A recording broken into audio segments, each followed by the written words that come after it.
Bom dia a todos, bem-vindo ao meu canal. Para quem não me conhece ainda, eu sou Julia Galves. Eu gostaria de fazer dois videozinhos para explicar um pouco mais sobre o karma, tá? O karma de uma maneira mais geral, e no segundo vídeo, uma explicação para o karma mais específico em relação ao percurso de chamas gêmeas, tá?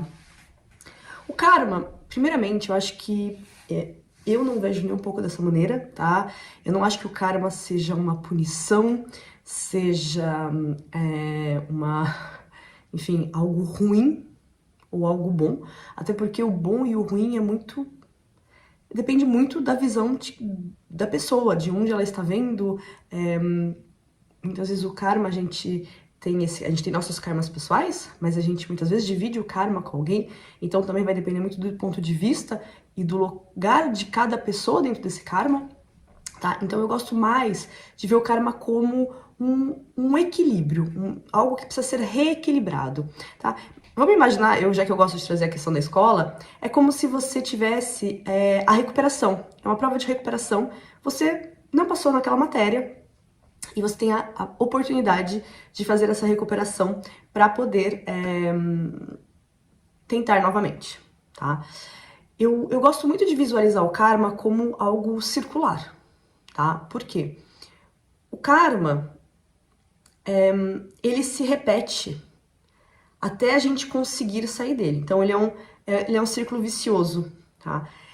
Mas imagina que nesse karma, chega num momento do karma que você tem uma portinha de saída. Então, sempre, então, digamos num relacionamento amoroso, vocês sempre vivem o mesmo ciclo e em algum momento, ou você ou a outra pessoa tem a oportunidade de mudar o final daquilo, de fazer algo diferente e sair por aquela portinha. Em geral, né, a gente dá algumas voltas antes de ver a portinha e falar assim, ok, eu acho que eu vou sair por aqui, né? Geralmente a gente já tá muito cansado, a gente já não aguenta mais aquela situação, ok? Quando você sai pela portinha, você pode pensar, nossa, pronto, consegui, purifiquei. Não, né? Você tá começando a purificação. E daí tem que imaginar que começa um caminho que vai para outro lugar, mas com algumas saídas de retorno. Tá? Então é como se você falasse para o universo, ok, consegui, parei de agir dessa maneira, eu peguei essa saidinha. Daí o universo fala assim, então tá, então vamos ter certeza que você realmente pegou essa saída. E daí ficam vindo alguns testes, né, algumas situações que te permitem voltar para dentro desse círculo. Então pegar esse retorno e voltar, ou seguir o seu caminho, tá? Eu também acho muito importante frisar que se por alguma razão você continua, dá mais uma volta, ou você pega um retorno, em nenhum momento o universo vai falar, putz, tá vendo? Não tem jeito, né? Essa pessoa não aprende. Não, tá? Lembrando, eu chamo de universo, mas tem gente que chama de Deus, tem gente que chama, enfim, a gente pode dar fonte, a gente pode chamar como a gente quiser. É amor incondicional e é pura fonte de amor. Então, assim como um pai e uma mãe sempre vai ter paciência com aquela criança que está aprendendo, a fonte também, tá? É claro que conforme a gente vai subindo em nível de consciência, a gente tem que ter mais, eles esperam mais clareza da nossa parte e mais, talvez, facilidade para sair dessas situações, mas mesmo assim, em nenhum momento deixamos de receber esse amor incondicional. O karma, quando a gente tá num contrato kármico em relação a alguma coisa ou alguém, aquilo é muito forte, tá? As pessoas às vezes falam assim, nossa, Júlia, mas é de uma força tão grande o que eu sinto pela outra pessoa, a atração que eu tenho pela outra pessoa, não é possível que seja kármico.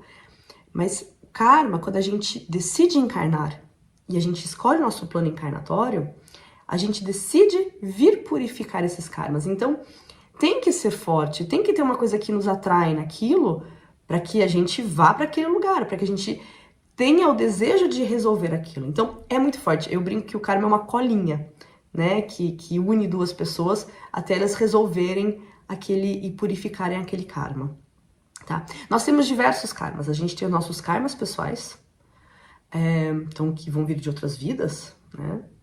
Nós temos os karmas com outras pessoas, né, contratos kármicos amorosos, enfim, profissionais, a gente vai ter com os nossos pais também. E nós dividimos também o nosso karma familiar, o karma do lugar onde a gente nasceu e o karma do lugar onde a gente vive, tá?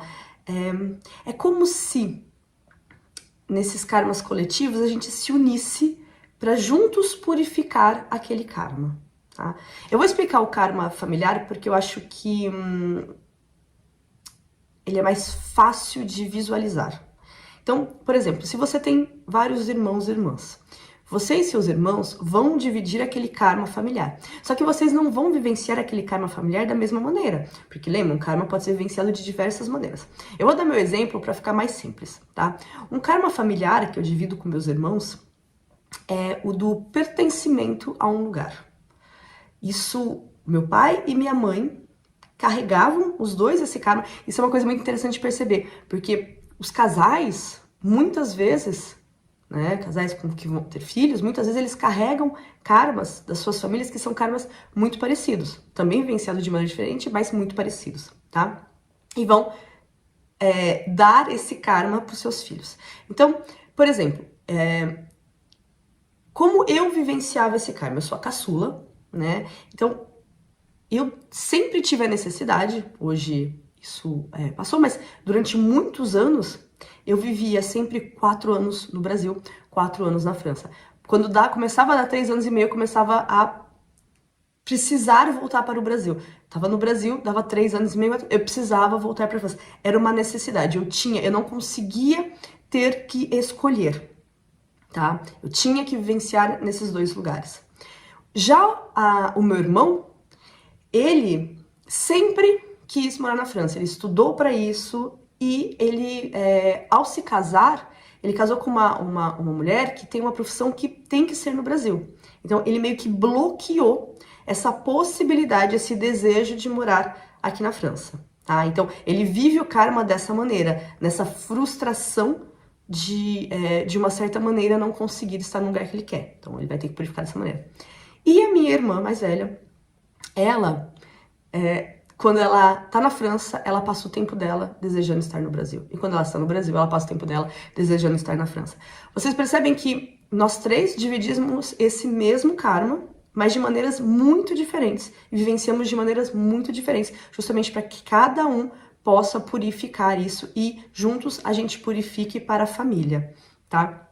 Então, isso a nível macro, a gente vai estar também fazendo para a cidade e para o país onde a gente mora, o país e a cidade onde a gente vive, tá? Então, e juntos a gente vai limpando e purificando esses karmas.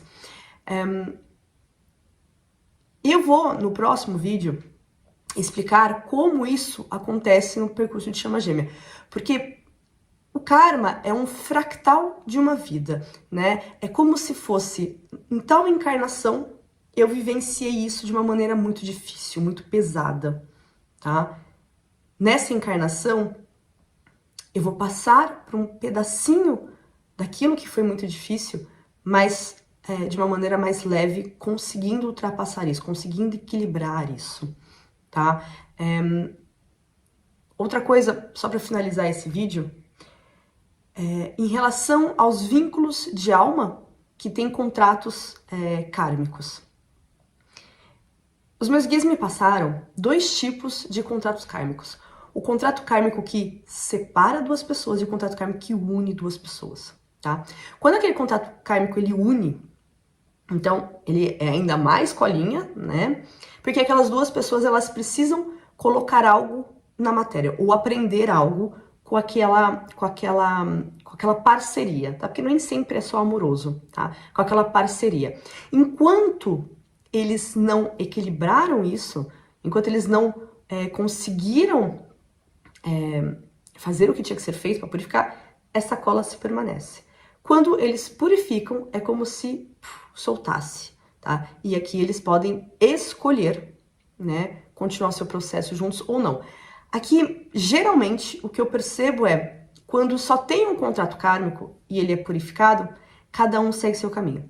Quando são almas gêmeas, muitas vezes tem essa continuação em conjunto, mas de uma maneira muito mais leve, com menos, talvez ansiedade, não sei, com essa colinha a menos, tá?